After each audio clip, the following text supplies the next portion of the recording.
Sejak akhir 2022, muncul isu tentang nasab Saada Ba'alawi. Ada seorang berinisial IS, dia membuat satu tulisan yang dia klaim sebagai sebuah tesis. Dan di situ dia banyak bicara tentang nasab Saada Ba'alawi dari sisi sejarah terutama, yang kemudian dia mengambil kesimpulan yang bertolak belakang dengan yang dipercaya oleh masyarakat pada umumnya. Kemudian saya tertarik untuk mengkaji apa yang dia tulis. Tentu banyak saya muat di kanal pribadi saya. Dalam 2 tahun ini banyak fakta yang sudah terkumpul. Dan apabila kita tengok ke belakang akan banyak sekali hal-hal yang mengejutkan yang akan kita lihat. Apa itu? Mari kita saksikan bersama.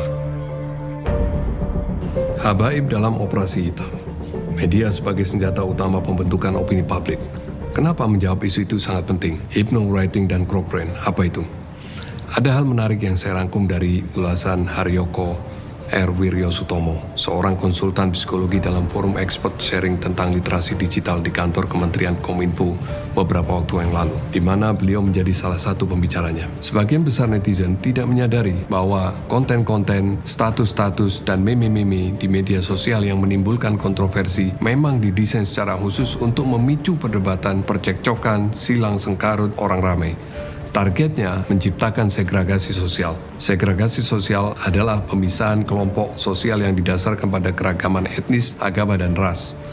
Ini adalah strategi yang dulu dipakai oleh penjajah Belanda yang pada masa itu dikenal dengan sebutan divide et impera. Segregasi sosial berdasarkan kelompok membangun dan mengentalkan sikap in group on group dalam masyarakat. Tujuan akhirnya menciptakan kelompok pendukung yang fanatik, pemarah, dan kebal terhadap data dan fakta yang disodorkan kepadanya. Dan ini semua menggunakan teknik hypnowriting. Pertanyaan berikutnya, siapa orang-orang yang menggunakan teknik hypnowriting di atas? Para cyber army, para buzzers, bisa juga relawan, bisa pula orang profesional, tentara cyber sewaan, cyber mercenaries. Apa yang disasar? Cochrane manusia, di mana security atau insecurity feeling berada. Kedua jenis perasaan tersebut adalah basic insting landasan survival spirit manusia. Cara menguliknya bagaimana? Dengan mendesain narasi-narasi dan gambar-gambar yang disisipi pesan subliminal, yakni pesan tersembunyi. Pesan tersembunyi tersebut berupa pesan yang tidak akan ditangkap oleh neokorteks, di mana pikiran kritis dan logika berada, namun langsung menusuk ke Cochrane. Contoh nyata,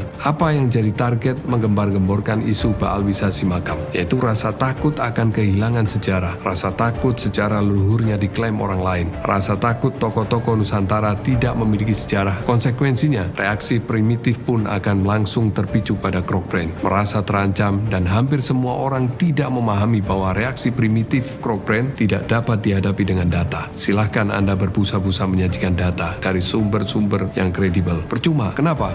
Karena data hanya bisa dicerna oleh otak modern, neokorteks, bukan oleh Cochrane. Lalu bagaimana menghadapinya? Kita harus selalu menyajikan data. Hanya saja kita harus sadar bahwa data tersebut tidak untuk mereka yang kebal data, tapi untuk memelihara kewarasan orang lain yang masih mengedepankan neokorteksnya untuk berpikir. Dinamika Ba'alawi, variasi jumlah, oknum, persebaran. Tidak ada angka pasti jumlah populasi Ba'alawi di Indonesia, namun diperkirakan sekitar beberapa ratus ribu. Mereka seperti umumnya masyarakat Indonesia. Ada kalangan ulama, ilmuwan, anggota TNI, Polri, PNS, karyawan swasta, atlet, dokter, dosen, guru, pengusaha, pedagang asongan, pengemudi, gojek, bahkan pengayuh becak pun juga ada. Mereka bermukim di hampir seluruh pelosok Indonesia, mulai dari Sabang hingga Merauke. Mereka hidup damai berdampingan dengan semua lapisan masyarakat.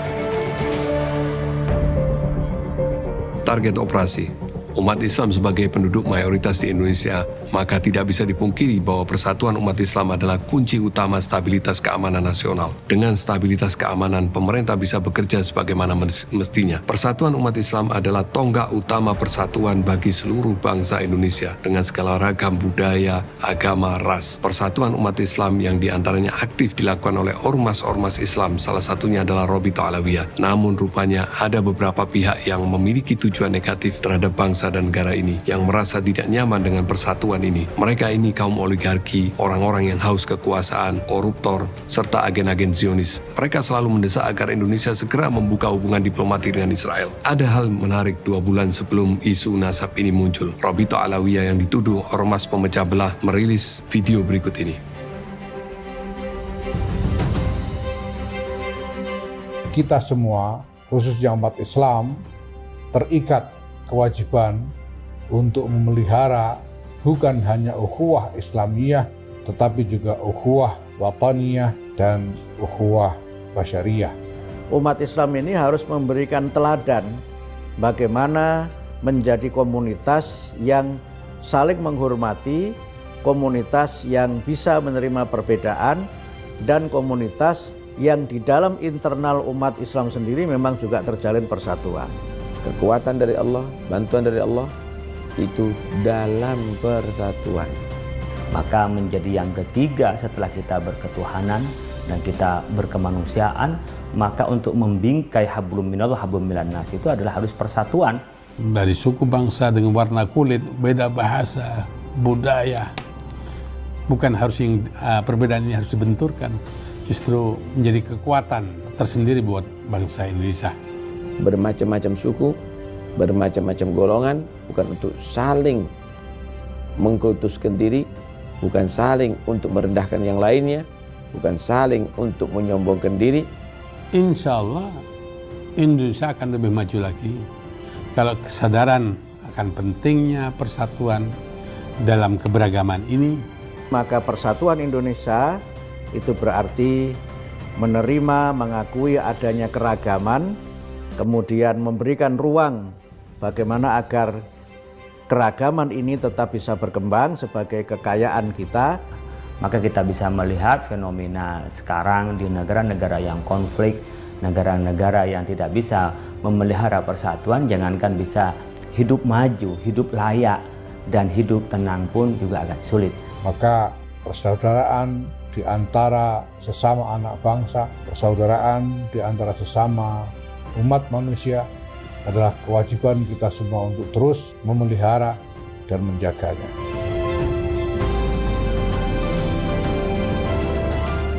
Nahdlatul Ulama siap untuk menyambut seruan Rabita Alawiyah untuk menggerakkan seluruh potensi kekuatan yang ada, mewujudkan apa yang menjadi seruan tersebut. Pimpinan Pusat Muhammadiyah menyambut baik ajakan dan seruan dari Rabithah Alawiyah Indonesia untuk menjadikan momentum kemerdekaan Indonesia ke-77 sebagai momen persatuan. Menurut saya menegaskan bahwa saudara-saudara kita bangsa Indonesia yang keturunan Arab itu adalah bagian tak terpisahkan dari bangsa Indonesia.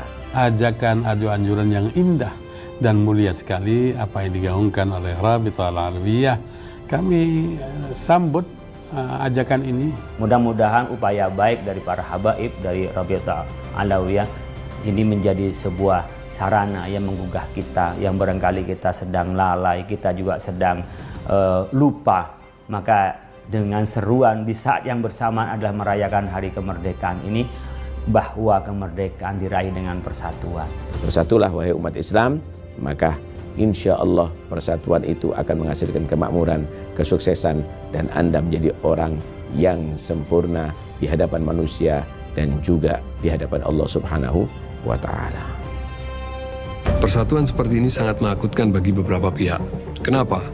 Beberapa analis politik baik dalam maupun luar negeri banyak membicarakan tentang Abraham Accords yang isinya sama sekali tidak menjamin kemerdekaan bangsa Palestina, melainkan hanya upaya agar membuka hubungan diplomatik dengan negara Zionis Israel. Yang ini mengantar kita untuk mengkhianati dan mengisolasi saudara-saudara kita Palestina. Atas dasar inilah dilakukan upaya memecah belah umat Islam, dilakukan upaya segregasi sosial berdasarkan kelompok, membangun dan mengentalkan sikap in-group out-group dalam masyarakat. Kalau kita melihat isu nasab yang awalnya dibungkus sebagai sebuah kajian ilmiah, tetapi ternyata itu semua hanya kedok. Sama sekali tidak ada ilmiahnya, kecuali hanya pengaplikasian dari segregasi sosial. Kita melihat banyak sekali istilah-istilah julukan yang sengaja distigmakan kepada para habaib, kepada para ba'alawi dan pecintanya, serta kiai-kiai ulama yang membela habaib. Di antaranya Buddha, Jongos, Antek Penjajah, Antek PKI, dan banyak lagi, mungkin jumlahnya puluhan. Kemudian dilapisi fabrikasi cerita Ba'alawi datang dibawa oleh Belanda, Ba'alawi adalah antek penjajah, Ba'alawi bekerja sama dengan penjajah untuk menjajah bangsa Indonesia, Ba'alawi tidak memiliki jasa apapun terhadap perjuangan kemerdekaan Indonesia, Ba'alawi adalah pengkhianat bangsa, Ba'alawi mengklaim Indonesia adalah ada karena Pak Habib, Ba'alawi adalah pendiri PKI, Ba'alawi adalah tokoh utama pemberontakan PKI, Ba'alawi adalah pembantai kiai-kiai NU, Ba'alawi akan diusir oleh Bung Karno dan seterusnya dan seterusnya. Ini semua disebar secara masif melalui medsos untuk memisahkan dan membuat kelompok masyarakat saling bermusuhan dan saling benci. Strategi operasi hitam ini menyebarkan banyak isu dalam waktu bersamaan menggunakan banyak platforms dan buzzers. Ini semua digerakkan secara masif dengan memanfaatkan medsos sebagai media menyebarkan hypno-writing, baik itu lewat video, podcast, meme-meme, dan tulisan-tulisan. Mereka menggunakan media sosial secara masif. Target utamanya yaitu menguasai algoritma medsos agar jangkauan penyebaran subliminal message hypno-writing mereka mencapai sasaran secara continuity. Isu-isu utama. Isu utama seolah-olah Ba'alawi sedang berupaya untuk menguasai negeri ini, berupaya mengkhianati konsensus nasional yang telah disepakati oleh para pendiri bangsa, bahwa Negara Kesatuan Republik Indonesia adalah berdasarkan Pancasila dan Undang-Undang Dasar 45, akan diganti dengan negara khilafah. Kenapa mereka menggunakan istilah khilafah? Karena mereka telah mempelajari bahwa pada krok-brain mayoritas masyarakat Indonesia telah tertanam insecurity, feeling terhadap isu khilafah, sehingga isu ini selalu dimainkan dan dibuat seolah-olah hal ini adalah ancaman nyata, lalu pandangan orang-orang yang telah terkuasai krok-brainnya diarahkan pada Ba'alawi dengan stigma sebagai pengusung khilafah. Setelah itu dimasukkan subliminal message bahwa atas dasar itu semua Ba'alawi harus dimusuhi, harus dibenci. Dia masih terus memperjuangkan agar Pancasila roboh diganti khilafah. Orang yang terkuasai krok-brainnya bisa dari setiap lapisan masyarakat, bahkan level seorang akademisi sekalipun bisa terkuasai krok-brain mereka akibat tidak menyadari telah mengkonsumsi, menerima subliminal message. Akhirnya mereka menjelma menjadi manusia-manusia fanatik, pemarah, dan kebal terhadap data dan fakta yang disodorkan kepadanya. Apa indikasinya?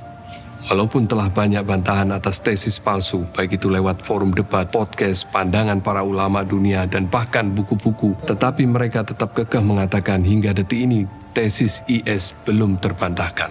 Bahkan mencibir para ulama yang membantah IS dengan cibiran yang sama sekali tidak beradab. Walaupun telah dijelaskan oleh banyak ilmuwan bahwa metode penetapan dan pembatalan nasab jauh dengan DNA adalah tidak ilmiah dan diharamkan secara syar'i, namun mereka justru menuduh Ba'alawi menolak sains.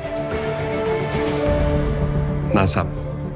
Penuduh pada kitab Sayyid Murtada Az-Zabidi di antara ketidakjujuran IS dalam tulisannya di RMI NU Banten yang berjudul Rengginang dari Banten untuk Hanif Alatas. Dia menulis, Hanif menyebutkan bahwa nasab Alwi sebagai anak Ahmad telah disebutkan di abad ke-5. Alhamdulillah, apa betul? Menurutnya, nasab itu telah disebut oleh Al-Ubaidili yang wafat pada tahun 435 Hijriah. Yang demikian disebut dalam kitab Ar-Raudul Jali karya Az-Zabidi. Kalau itu terbukti, kita akan taslim, akui mereka sebagai keturunan Nabi. Faktanya, pada kitab Ar-Raudul Jali versi PDF milik IS telah hilang satu halaman, sehingga IS tidak membaca bahwa di halaman yang hilang tersebut tertulis nasab Abdullah sebagai anak Ahmad. Tetapi IS dengan tidak jujur mengatakan ada dua versi kitab Ar-Raudul Jali, yaitu versi miliknya dan versi milik Hanif Alatas. Padahal permasalahannya bukan itu. Permasalahannya punya IS yang versi PDF hilang satu halaman, alias halamannya tidak lengkap.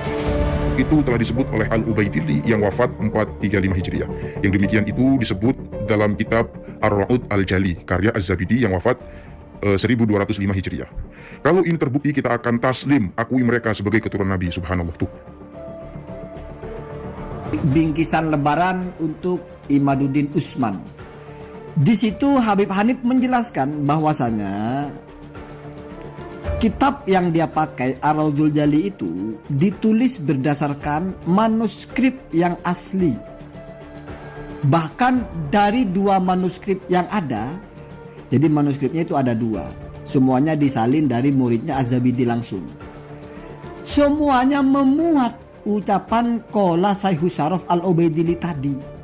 Kemudian setelah terbukti ketidakjujurannya, bukannya dia taslim, tetapi diam-diam tulisannya diedit.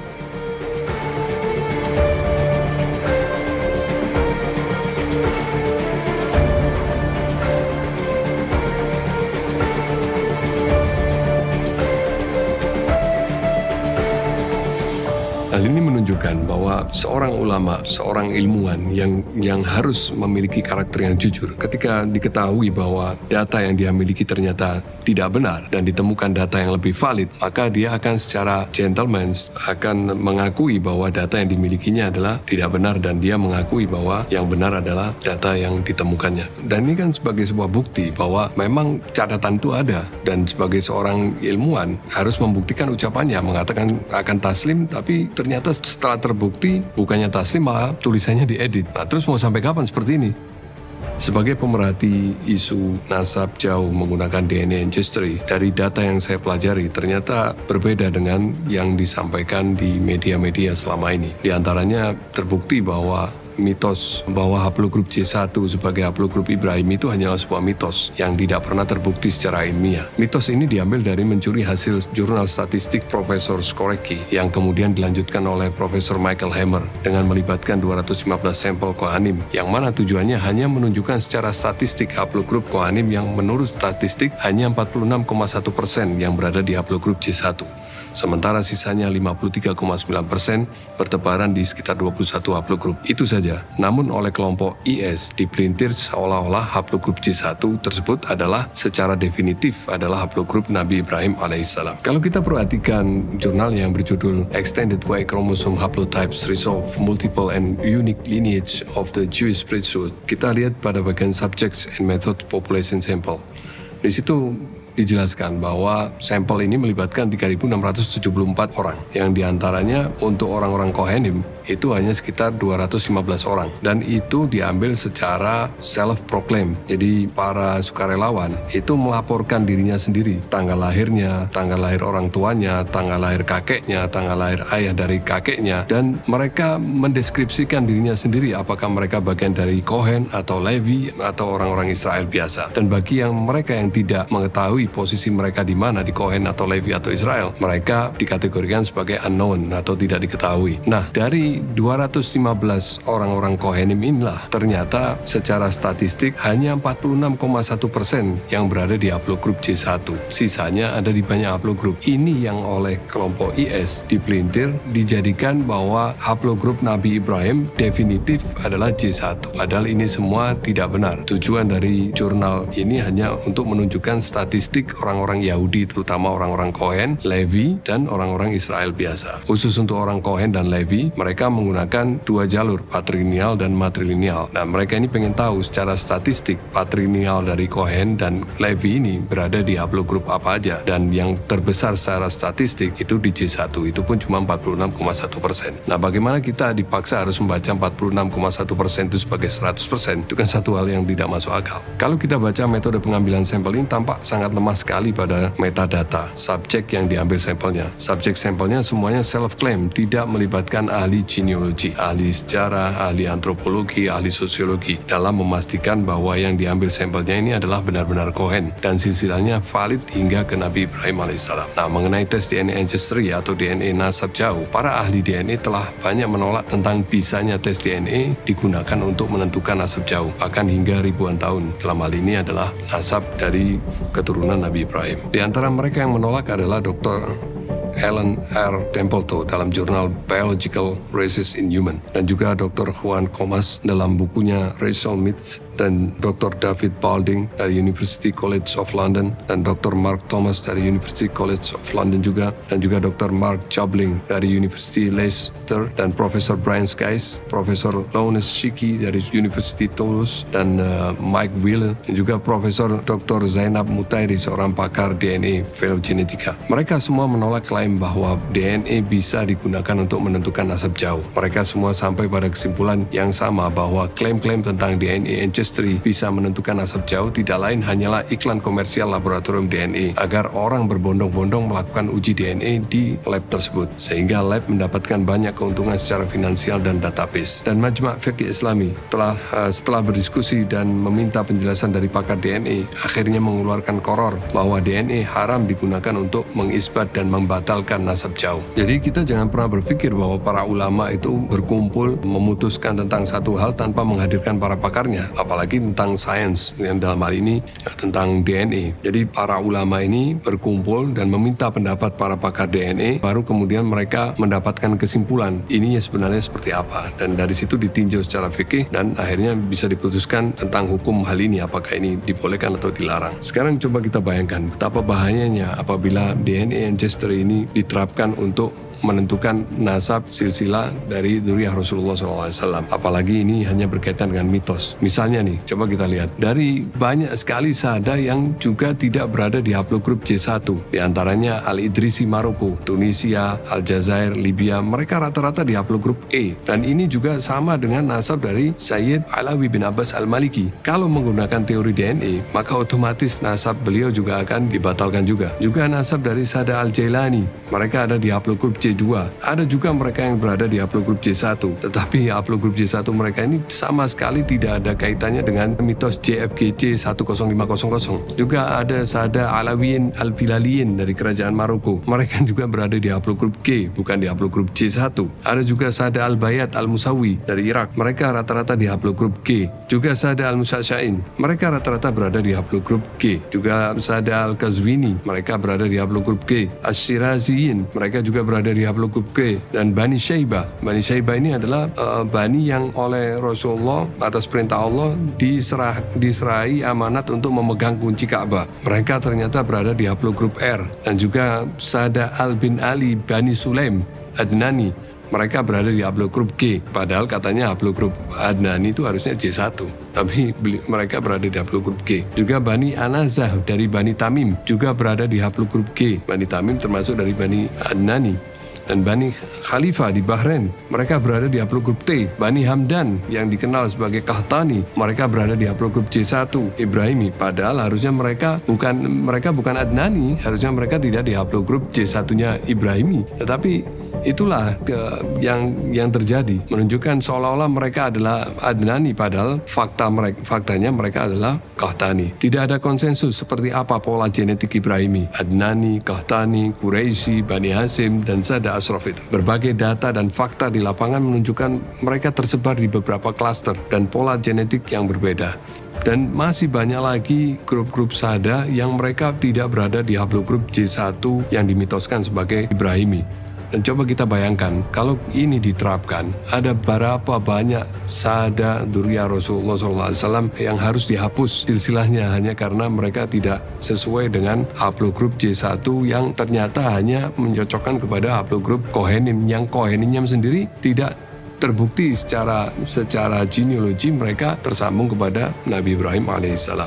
International Society of Genetic Genealogy atau disingkat ISOGG dalam websitenya menyebutkan tidak ada keturunan Abdul Muthalib berdasarkan silsilah klasik yang disepakati, yaitu Bani Hashim, Syarif Bani Abbasi, yang menerbitkan tes bahwa mereka positif di haplogrup L859. Haplogrup L859 ini dipercaya oleh kelompok IS adalah haplogrup Nabi Ismail alaihissalam. Ada juga satu isu yang dibawa oleh salah seorang konten kreator, yang dia mengatakan bahwa harusnya keturunan Rasulullah yang hidup pada masa sekarang ini itu di generasi ke-52. Dalam hal ini dia menunjuk kepada Pak Alawi. Nah, kalau kita perhatikan untuk DNA ancestry ini, diklaim salah satu sampelnya itu diambil dari Raja Jordan. Sementara Raja Jordan sendiri itu generasi ke-41. Nah, terus bagaimana nih? Secara DNA dibatalkan, secara hitung-hitungan jumlah generasi juga dibatalkan. Terus siapa sekarang yang jadi keturunan Rasulullah? Nggak ada semua. Adu domba Ba'alawi dengan keturunan Wali Songo. Sebelum tahun 2000-an, sebagaimana diungkapkan oleh Raden Ayu Linawati, antara dzurriyyah Wali Songo dengan habaib tidak ada masalah. Mereka sama-sama saling menghormati dan saling mengambil ilmu, saling guru berguru. Masalah baru timbul ketika segelintir orang memfitnah Robito Alawiyah tidak mengakui nasab dzurriyyah Wali Songo.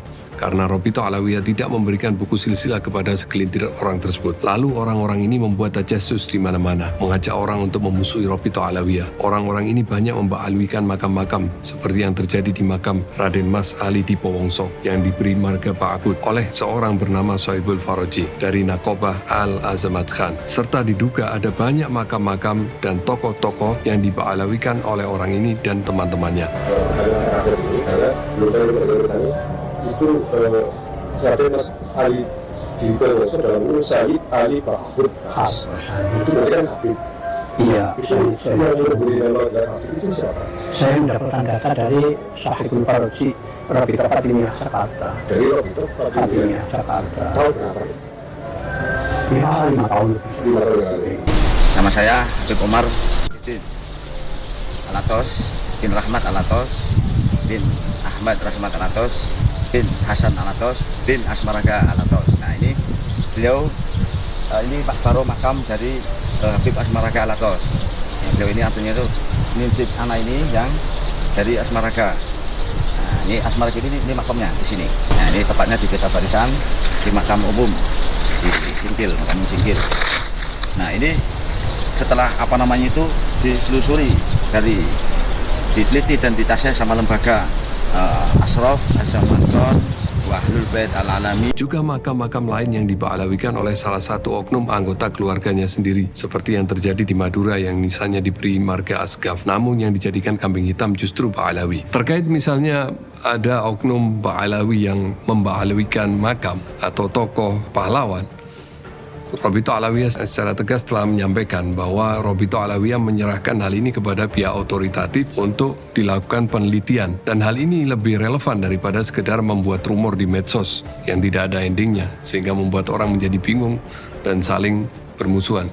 Dan menurut Raden Ayu Linawati yang seorang sejarawan dan ahli nasab Kesultanan Cirebon, bahwa Nakoba Al-Azmat Khan ini tidak hanya memberikan isbat nasab kepada keluarga Azmat Khan saja, tetapi memberikan isbat nasab kepada keluarga-keluarga yang lain seperti Al-Idrus, Al-Kaf, Asgaf, dan lain-lain. Sehingga otomatis orang yang diberikan isbat nasab sebagai Al-Idrus, Asgaf, mereka akan memberikan kakek moyangnya dengan marga leluhur, dengan marga Al-Idrus, Asgaf di batu nisannya dan lain-lain. Nah, ketika masalah ini mulai rame, yang dijadikan kambing hitam lagi-lagi adalah Robito Alawiyah. Seolah-olah Robito Alawiyah sedang berupaya untuk mengokupasi Indonesia dengan memba'alawikan makam-makam dan tokoh-tokoh sejarah. Padahal sebetulnya logikanya mudah sekali. Untuk apa Robito Alawiyah memba'alawikan makam-makam yang mana Robito Alawiyah tidak memiliki data apapun tentang orang itu? Apa sisi keuntungannya untuk Robito Alawiyah? Tuduhan bahwa Robito Alawiyah berusaha memba'alawikan Wali Songo dengan merujuk kepada sejarawan Belanda Van den Berg itu sama sekali tidak berdasar. Kenapa? Karena justru Wali Songo itu silsilahnya merujuk kepada Ba'alawi adalah dari bersumber kepada manuskrip-manuskrip yang ada di kesultanan-kesultanan yang ada di Nusantara. Salah satunya adalah satu manuskrip silsilah yang ada di Kesultanan Palembang, yang mana silsilah itu tertahun 1161 Hijriah, atau kalau dikonversi kepada Masehi itu 1748 Masehi. Sementara Van den Berg sendiri baru lahir pada tahun 1845 Masehi. Bagaimana mungkin silsilah yang lebih dulu ada daripada Van den Berg, lalu kita mengatakan bahwa Van den Berg lah sebagai rujukan kita, padahal silsilah itu ada hampir 1 abad sebelum Van den Berg lahir. Dan Wali Songo sebagai keturunan Ba'alawi justru didapat dari bukti manuskrip yang ada di Nusantara itu sendiri. Dan itu bukan bikinan Ba'alawi. Di antaranya seperti yang saya sebutkan tadi, silsilah nasab Kesultanan Palembang, yang di sana ada nasab Tuan Fakih Jalaluddin. Ini adalah manuskrip tahun 1161 Hijriah. Kemudian apa yang ada yang ditulis oleh Abu Fatoni Muhammad Irfan dalam bukunya yang berjudul Sunan Giri, serta bukunya yang lain yang berjudul Maulana Malik Ibrahim, dan juga oleh Haji Ali Khairuddin dalam bukunya, serta silsilah Sayyid Ali Rahmatullah bin Ibrahim yang ada di Masjid Sunan Ampel, yang tertulis tersambung kepada Sayyid Jamaluddin Al-Husain bin Ahmad bin Abdullah bin Abdul Malik Amul Fakih. Kemudian silsilah Kesultanan Cirebon yang dimiliki Sultan Samsudin yang bergelar Sultan Sepuh. Kemudian silsilah Kesultanan Banten yang disusun oleh Tubagus Ismail Muhammad, dan juga silsilah yang ada pada Kiai Muslim bin Muhammad Soleh keturunan Sultan Cirebon, dan juga silsilah yang ada pada Kiai Raden Zainal Ashikin, dan juga silsilah yang ada pada Kiai Abdul Halim di Majalengka, dan juga silsilah yang ada pada Muhammad Jafilus dari Banten. Nah, itu semua adalah mereka-mereka bukan dari keturunan Ba'alawi, dan mereka yang memiliki manuskrip-manuskrip itu. Artinya, ini bukan silsilah atau manuskrip buatan dari Ba'alawi, bukan buatan dari Robito Alawiyah. Jadi jelas bahwa yang menyatakan Wali Songo keturunan Ba'alawi Azmat Khan adalah manuskrip-manuskrip yang dimiliki oleh para kesultanan itu sendiri. Juga seperti informasi yang disampaikan oleh Kang Farihin, yaitu seorang pustakawan dari Keraton Kanoman, dan juga apa yang disampaikan oleh Kiai Haji Said Agil Siraj ketika hal Wali Songo di Istiqlal seperti berikut ini. Raden Arya Wangsakara yang barusan dikukuhkan oleh putranya Prabu Siliwangi adalah perempuan, namanya siapa namanya? Rara Santang atau Syarifah Mudaim. Siapa namanya? Nanti dinikah oleh Habib datang dari India, namanya Sayyid Abdullah Azmat Khan. Udah nggak usah dibahas Habib bener apa udah usah. Jadi nanti punya putra namanya Syekh Syarif Hidayatullah atau Sunan Gunung Jati. Juga ketika artis dangdut Bang Rhoma Irama mengatakan bahwa beliau hendak dibalawikan, justru klaim nasab beliau yang tersambung hingga Raden Arya Wasangkara sudah dari dulu dibalawikan, bahkan oleh kerabat Bang Haji sendiri. Berikut ini fakta jejak digital yang bisa kami tampilkan. Ini adalah nasabnya Wangsakara ke atas dan inilah putra-putra beliau. Putra-putri beliau ada 7 dan beliau ternyata adalah keturunan Rasulullah SAW. Jadi ada Arya Wangsakara aliasnya juga bernama Syarif Hasan Asman Khan Al-Husaini alias Pangeran Wilaraja II bin Sedatul Ishaq bin Syekh Ali Abdul Qadir bin Abdullah Asmat Khan bin Abdul Malik Asmat Khan bin Alwi Al-Faqih bin Muhammad Said Mirbat bin Ali Kholi Qasam bin Alwi bin Muhammad bin Alwi bin Ubaidillah bin Ahmad Al-Muhajir bin Isa Al-Rumi bin Umar An-Nakib bin Ali Raidi bin Jafar As-Sadiq. Jadi siapa yang membalawikan Rhoma Irama? Banyaknya non-muslim yang ikut meramaikan isu ini. Ada banyak sekali pengikut Paul Zhang dan Saifuddin Ibrahim. Keduanya adalah buronan kasus penistaan agama Islam yang sekarang melarikan diri ke Belanda dan Amerika. Pengikut keduanya turut serta menyelinap meramaikan isu ini dengan memprovokasi kedua kubu untuk saling bentrok fisik.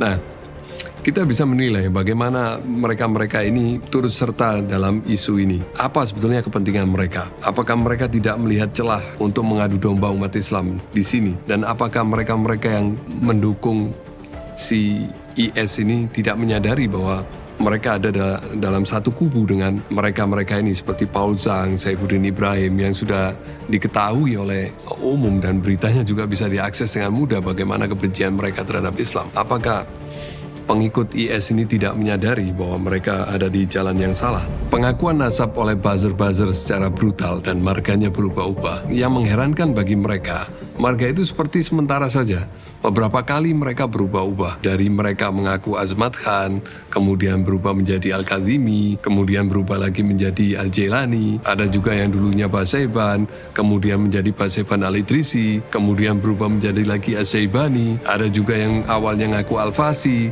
kemudian menjadi Al-Kusasi, dan itu bagi mereka satu hal yang normal, seperti biasa aja gitu. Padahal itu berimplikasi mengaku kepada yang bukan leluhurnya. Lucunya pemahaman tes DNA jarak jauh para pengadu domba. Coba perhatikan bagaimana di antara gerombolan mereka sendiri tidak paham betul apa yang mereka bicarakan. Yang penting masyarakat percaya, itu tujuannya. Makanya dari sini kita bisa menggunakan hukum fikih produksi NU tahun 2004 ya kalau nggak salah. Bahwa tes DNA itu tidak bisa dipakai menetapkan nasab, tapi bisa dipakai menolak nasab. Membatalkan nasab.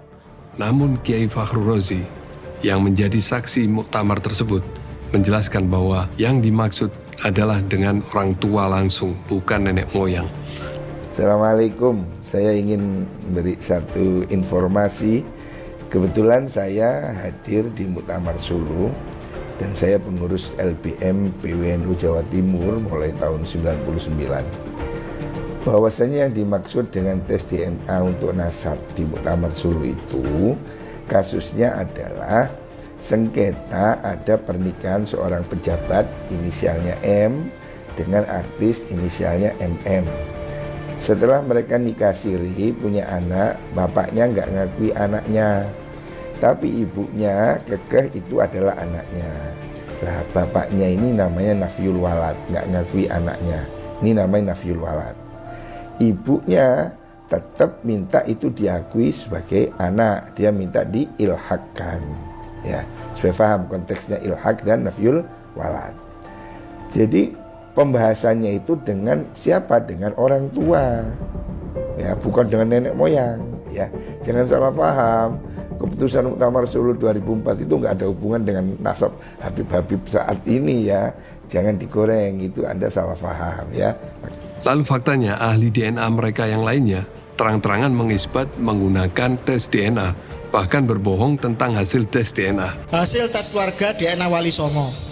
Yang pertama melalui YISEK J1, melalui Ancestry Inggris J1, 2 and 3 Jermani J1, Inavis Mabes Polri J1, Rumah Sakit Internasional Singapura J1, Expert DNA Dubai J1, Expert DNA tes Brunei J1.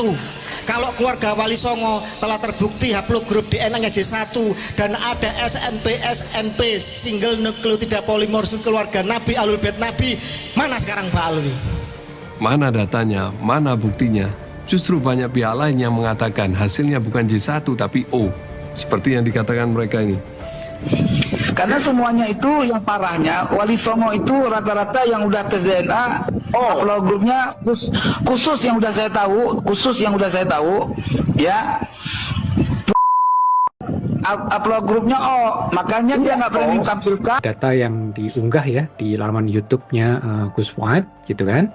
Jadi beliau sudah tes DNA, dia memberikan laporan seperti ini. Jadi haplogrupnya yang paling most likely itu termasuk haplogrupnya O gitu. Yang jelas Gus Fuad adalah yang jelas mengalir darah Rasulullah di dalam dirinya sesuai dengan statement kita selama ini, iya. Karena O ini masih mungkin dari ketua. Ternyata ada 120 orang dari mereka yang melakukan uji DNA. Hasil mereka adalah haplogrupnya O, termasuk juga hasil tes Fuad Pleret, juga O. Lalu jika sudah berbohong dan dipercaya masyarakat luas, tujuan mereka sudah tercapai karena memang tujuan mereka adalah dipercaya masyarakat dan bukan menyampaikan kebenaran. Oknum yang diangkat.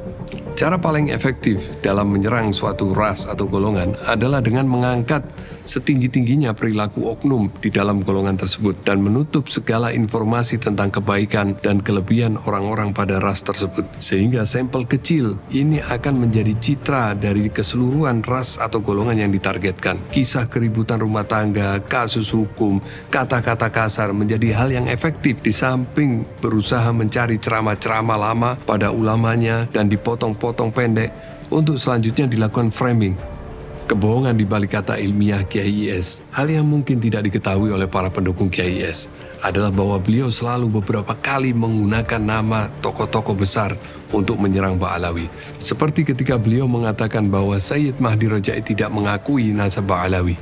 Karena yang diyakini oleh Syekh Mahdi Rojai sekarang ini, mereka bukan turunan Nabi, tapi al-muntasibati ila Ubaidillah bin Ahmad al-Muhajir. Turunan Ubaidillah. Turunan Ubaidillah. Yakin la syakka wa la syubhata. Ini turunan Ubaidillah kata Syekh Mahdi Rojai. Bukan turunan Rasulullah Muhammad sallallahu alaihi wasallam. Dan selanjutnya bahkan dibantah oleh Sayyid Mahdi Rojai dengan video secara langsung. کل به نظر من این شبهه‌ای که اینها میکنن در مسئله سیادت آل باعلوی که اینها ماشاءالله انشعابات فراوانی هم هستن این سادات، به نظر من این شبهه خیلی شبهه نادرستیه.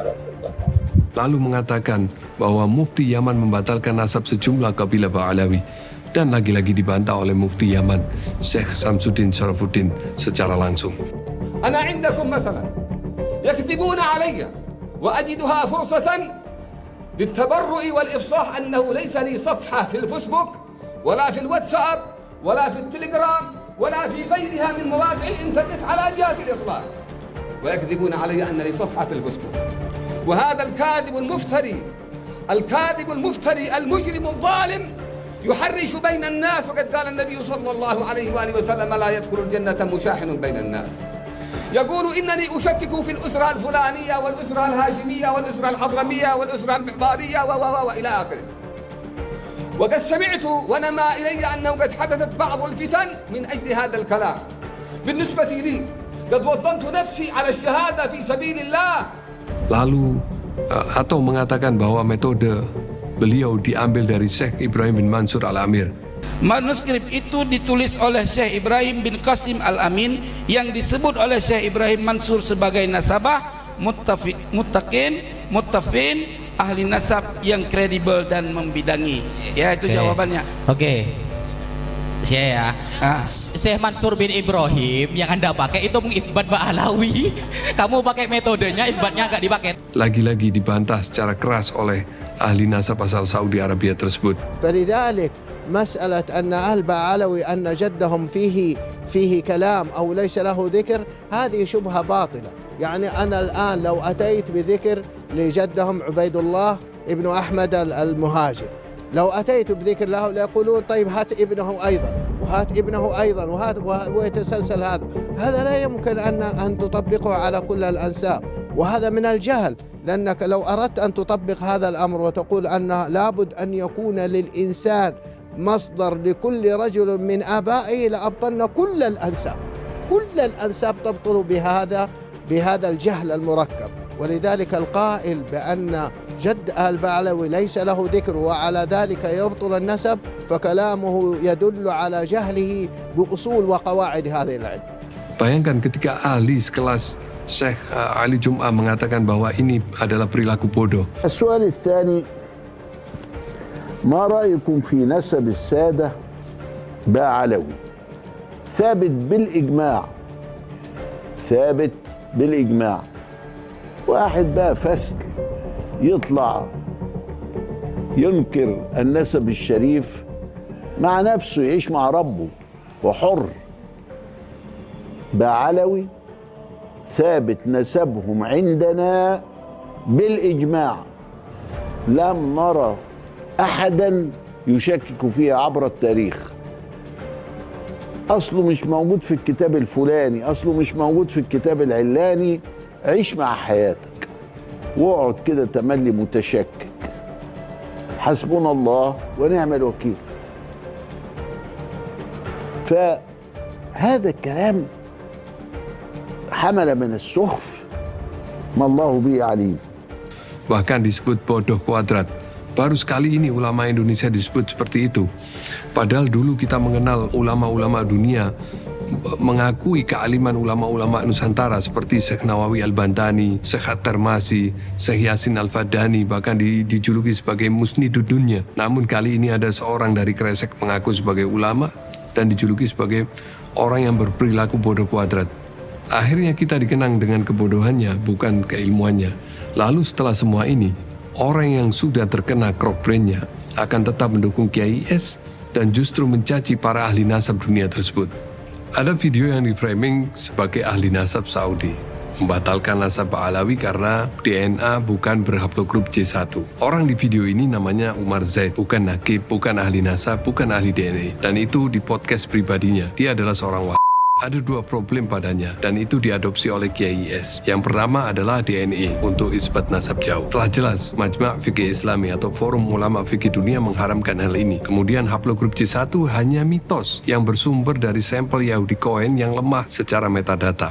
Yang kedua, Nabi Ismail adalah Arab Musta'ribah, yaitu non-Arab yang berasimilasi dengan masyarakat Arab. Nabi Ismail sendiri adalah imigran yang akhirnya menetap di Mekah, dan Nabi Ibrahim alaihissalam berasal dari Babilonia, wilayah geografis haplogrup G. Dan dia mengikuti pendapat Murad Sukri dan tidak hanya membatalkan nasab Ba'alawi, tapi nasab banyak keturunan Rasulullah lainnya, seperti Al-Ahdal dan Al-Jailani. Perilaku tidak wajar pembatal nasab Ba'alawi sangat umum di kalangan ahlu sunnah, membacakan kisah orang-orang soleh terdahulu yang diceritakan biografinya, keilmuannya, ibadahnya, lalu terakhir adalah karomahnya. Banyak orang yang langsung memotong kisah karomah tanpa mempelajari biografi, sejarah, keilmuan, dan ibadah orang yang diceritakan. Di samping ini menjadi teguran bagi para habaib untuk tidak bercerita karomah-karomah seperti ini apalagi di hadapan orang-orang awam. Hal ini rentan menjadikan masyarakat menafikan adanya karomah para orang-orang soleh. Namun jika menceritakan karomah para wali terdahulu dianggap sebagai khurafat, tunggu sampai Anda melihat khurafat-khurafat para pembatal nasab Ba'alawi ini. Putra-putri dari Mbah Dalwarto masih hidup, yang sejak bayi itu diasuh oleh Mbah Nabi Khidir dan terkonfirmasi secara akademis, secara intelektual, itu bilang, Kiai Fuad kudu ngundang Mas Ganjar. Nek ora iki aku khawatir kalah. Lho kok gitu bunyi? Iki sing dawuh Mbah Nabi Khidir. Sinten sing Bu Nyai Nur Watu Congo. Jadi itu sufi enggak bisa dijangkau lah itu. Karena jadi nanti beliau nanti Pak Ganjar bisa akan iki dawuhe Mbah Nabi Khidir, posisi Pak Ganjar iki kudu ditulung. Masuk di tahun 2022 di malam Jumat bulan Ramadan itu saya mimpi di suatu setting Jawa zaman kuno. Waktu itu saya tanya ke orang-orang ada apa gitu, mengadili nabi palsu. Nah, terus kemudian saya lihat memang ada orang yang memang diadili dan kemiskinan gitu loh, malu dia tidak pakai baju atas telanjang dada gitu di sedang diadili. Terus saya berjalan memutar rumah joglo besar itu tua ya kan, dan kemudian Rasulullah itu memakai ageman Nusantara, sarung, kopiah hitam dan baju bukan safari, baju kayak Gus Bahak itu loh, putih ya. Itu keluar dari balik hutan terus datang, terus saya salaman. Orang pertama yang saya salaman, saya cium tangan kanannya, sementara tangan kiri saya itu memeluk pinggang beliau terus mengiringi masuk ke kalangan itu. Saya tidak berani mengangkat muka saya berhadapan dengan manusia agung tersebut, tapi saya sempat melihat wajahnya dan sekilas saya melihat bahwa wajah beliau itu tegang, artinya seperti orang menahan marah ya kan. Di beberapa mimpi sebelumnya tidak seperti itu Nah, kalau bisa ditafsiri itu wajar, karena apa, dzurriyyah yang asli di Nusantara itu mau dihinakan, dipalsukan, dibelokkan oleh orang-orang yang mengaku cucunya tapi ternyata palsu. Demikian. Dan sejak saat itu saya tidak punya rasa keraguan dan gentar untuk meluruskan hal ini.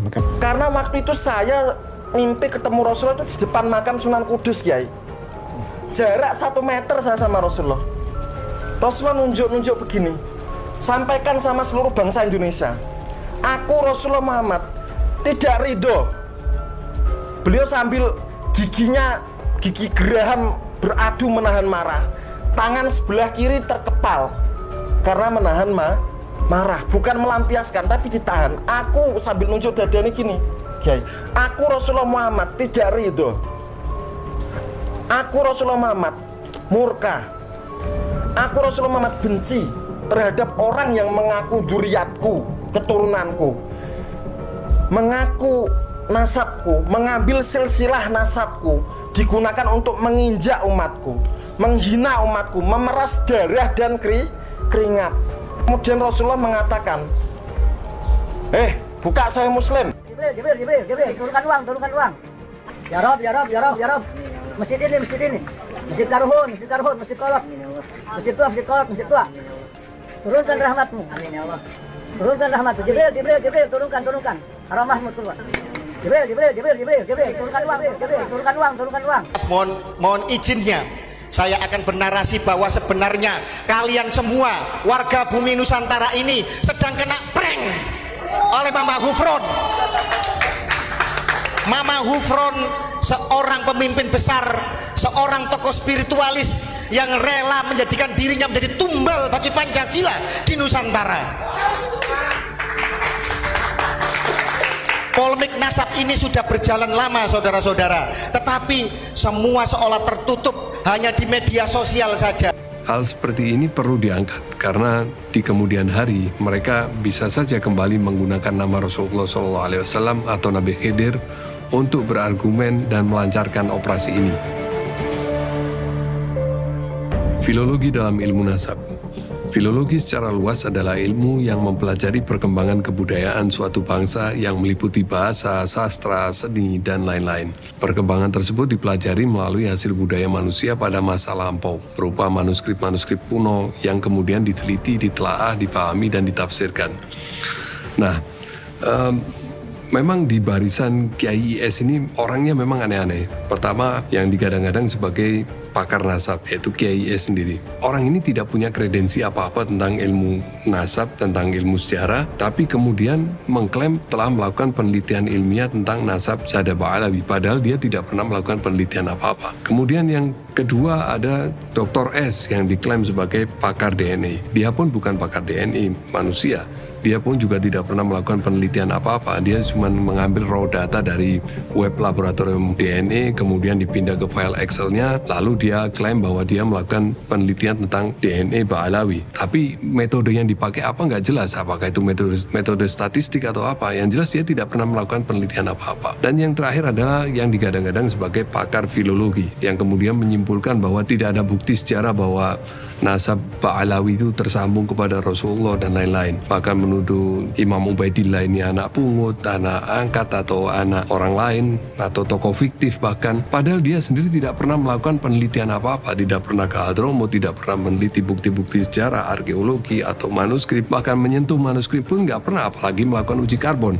Kalau dia berkesimpulan dia telah melakukan penelitian dan kemudian dia menyimpulkan bahwa nasab Ba'alawi itu memang tidak tersambung secara filologi dan tidak ada bukti eksternal yang mengkonfirmasi adanya Sada Ba'alawi. Apa bukti dia telah melakukan penelitian? Sejauh mana penelitiannya? Mana bukti dia pernah ke Hadramut kayak misalnya? Atau dia meneliti manuskrip-manuskrip yang ada di Hadramut, melakukan uji karbon terhadap manuskrip-manuskrip itu? Sejauh mana dia melanglang buana mencari kitab-kitab, mengunjungi perpustakaan-perpustakaan atau museum-museum kuno, berkomunikasi dengan pakar-pakar filologi di Timur Tengah, di Hadramut kayak atau di Irak kayak atau di mana?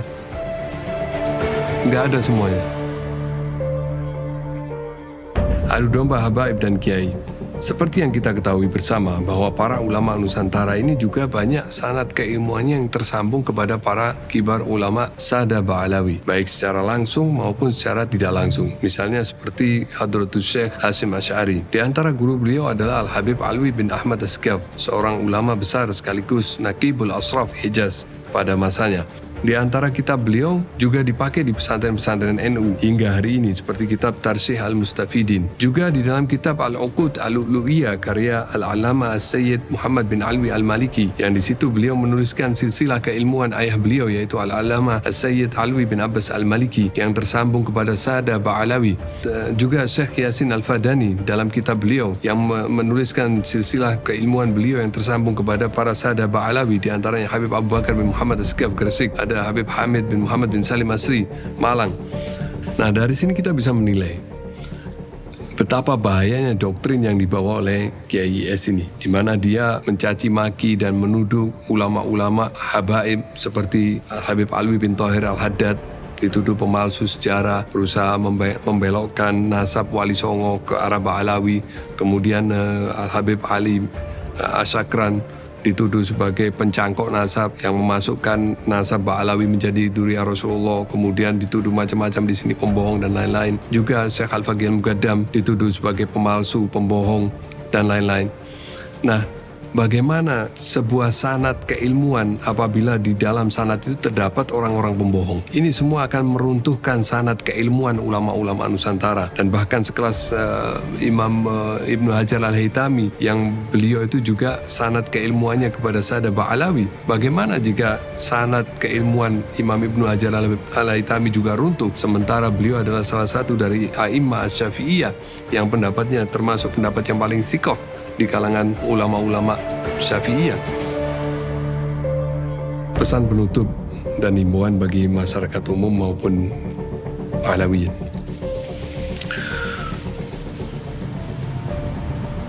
Saya ingin bercerita sedikit tentang sejarah gelar Habib. Siapa orang yang pertama digelari Habib? Itu adalah Habib Omar bin Abdurrahman Al-Attas, seorang ulama yang terkenal wara dan akhlaknya terkenal mulia, dan beliau sangat mencintai umatnya, sehingga umatnya memberikan gelar kepada beliau sebagai Al-Habib, yang menandakan bahwa beliau seorang yang dicintai dan mencintai. Dan itu semua adalah gelar khusus bagi orang-orang yang memiliki kekhususan baik ilmu, akhlak maupun amal. Dan selanjutnya kemudian setelah setiap tokoh-tokoh dari Sada Ba'alawi yang memiliki keutamaan itu, kekhususan itu, mereka digelari juga dengan gelar Al-Habib. Dan di Hadramut sendiri hingga hari ini pun sedikit yang bergelar Habib. Sampai pada masa beberapa puluh tahun ke belakang, di Indonesia juga tidak banyak yang bergelar Habib, hanya beberapa orang yang bergelar Habib. Namun akhir-akhir ini kita melihat banyak orang yang serampangan memakai gelar Habib, sehingga gelar Habib itu sama sekali tidak memiliki makna apapun. Kalau dulu orang yang dipanggil gelar Habib, semua orang menghormati, menganggap ini ada tempat rujukan, bertanya, meminta nasihat. Bahkan orang yang memiliki problem apapun mendatangi Habib, mereka pulang dengan solusi. Tapi sekarang kita melihat fenomena aneh. Banyak anak-anak muda yang sedikit ilmunya, tapi memakai kostum ulama dan mengaku Habib, kemudian masuk ke desa, kadang-kadang seperti yang disindir-sindir oleh beberapa orang bahwa mereka melakukan dawir-dawir. Ini sama sekali tidak mencerminkan akhlak Saada Ba'alawi. Bahkan para ulama-ulama dari kalangan Ba'alawi seperti Habib Umar bin Hafid setiap datang selalu menasihati ini. Para asatid Ba'alawi selalu menasihati agar tidak melakukan ini. Lalu kenapa kalian masih melakukan ini? Kalian selalu mencoreng nama-nama Saada Ba'alawi. Kalian selalu mencoreng nama A'immah Saada Ba'alawi dengan kelakuan kalian. Apa hak kalian mensejajarkan lakop kalian dengan misalnya Habib Abu Bakar Gresik, Habib Ali Kuitang? Apa jasa kalian? Apa ilmu kalian? Sudahlah, kalau memang nggak memiliki ilmu, buat apalah ngaku-ngaku sebagai orang alim?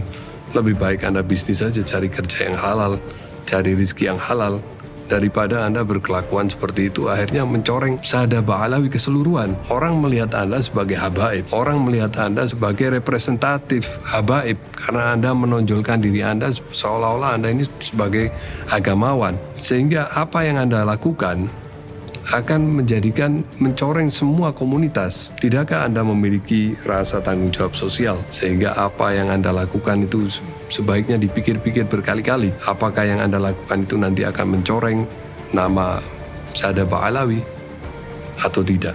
Dan kita juga harus waspada terhadap apa yang kita tonton di media sosial kita. Jangan-jangan kita ada usaha dari pihak lain di luar sana yang berusaha memasukkan subliminal message ke crowd brain kita agar kita bisa menjadi orang-orang yang mereka inginkan. Artinya kita menjadi orang yang membatasi diri dalam pergaulan karena kita benci terhadap ras tertentu, terhadap agama tertentu, terhadap suku tertentu. Karena kita tidak sadar bahwa kita dalam menonton konten-konten itu atau membaca tulisan-tulisan atau kita melihat meme-meme, bahwa di situ ada hypnowriting yang di sana ditanamkan subliminal message atau pesan tersembunyi yang tujuannya adalah melakukan segregasi sosial agar kita sesama anak bangsa terpisahkan oleh kebencian dan permusuhan.